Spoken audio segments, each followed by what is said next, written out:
საქართველოს პრეზიდენტი მიხეილ ყაველაშვილი დავით აღმაშენებლის სახელობის ეროვნული თავდაცვის აკადემიასა და თავდაცვის ძალების აღმოსავლეთის სარდლობის პირველ ქვეით ბრიგადას ესტუმრა. პრეზიდენტის აკადემიის რექტორმა ბრიგადის გენერალმა მამია ბალახაძემ სამხედრო სასწავლებლის სტრუქტურა, მიზნები და ამოცანები გააცნო. მიხეილ ყაველაშვილმა იუნკერების საცხოვრებელი ყაზარმების საკლასო ოთახები, ლაზარეთი, რეკრეაციული და სპორტული სივრცეები, ასევე სასწავლებლის მუზეუმი დაათვალიერა. ასევე მან სტუმრების წიგნში ჩანაწერიც დატოვა.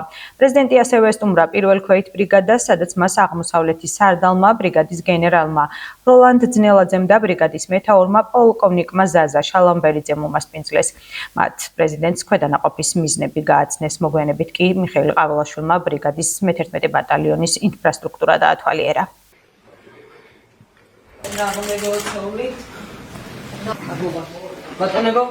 დღეს ვიმყოფებოდი დავით აღმაშენებლის სახელობის თავდაცვის ეროვნულ აკადემიაში, ასევე აღმოსავლეთ სარდლობის პირველ ქვეით ბრიგადაში და ჩემთვის ალბათ სიმბოლური არის, რომ პირველი ვიზიტი ჩვენს თავდაცვის ძალებში ჰქონდა.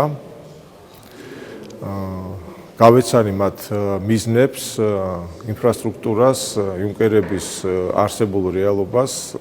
საკმაოდ მაღალ დონეზეა ეს ყველაფერი, უზრუნველყოფილი. მოხარული ვარ, რომ ჩვენი სამხედრო წარმომადგენლები მაღალ დონეზე უზრუნველყოფენ სწავლებას იუნკერების და დარწმუნებული ვარ, რომ მათი мотивация ქვეყნის, ასე ვთქვათ, თავდაცვის უნარიანობაში საკმაოდ მაღალ ნიშნულზეა. ბატონი პრეზიდენტი გაეცნო აკადემიაში არსებულ შესაძლებლობებს, რომელსაც ჩვენ ვაძლევთ ჩვენს ახალგაზრდა მომავალ ოფიცრებს. ეს არის დაწესებულება, საგანმანათლებლო დაწესებულება, რომელიც არის მოწინავე არა მხოლოდ საქართველოში, არამედ რეგიონში. ასევე პრეზიდენტს ჰქონდა საშუალება გაცნობოდა იმ ვითარებას თუ რა ვითარება პირველი ბრიგადის სხვადასხვა ქვედანაყოფში, მათ შორის იმ პირობებს, რა პირობებშიც არიან ჩვენი სამხედროები და ასევე ის გეგმები და ამოცანები, რომელიც აქვს კონკრეტულად ბრიგადას. ჩვენთვის ძალიან მნიშვნელოვანია პრეზიდენტის ვიზიტი. ეს არის ძალიან დიდი პატივისცემის გამოხატულება საქართველოს თავდაცვის ძალების მიმართ და ჩვენ მომავალშიც გავაგრძელებთ ასეთ ვიზიტებს სხვადასხვა ქვედანაყოფებში საქართველოს მასშტაბით.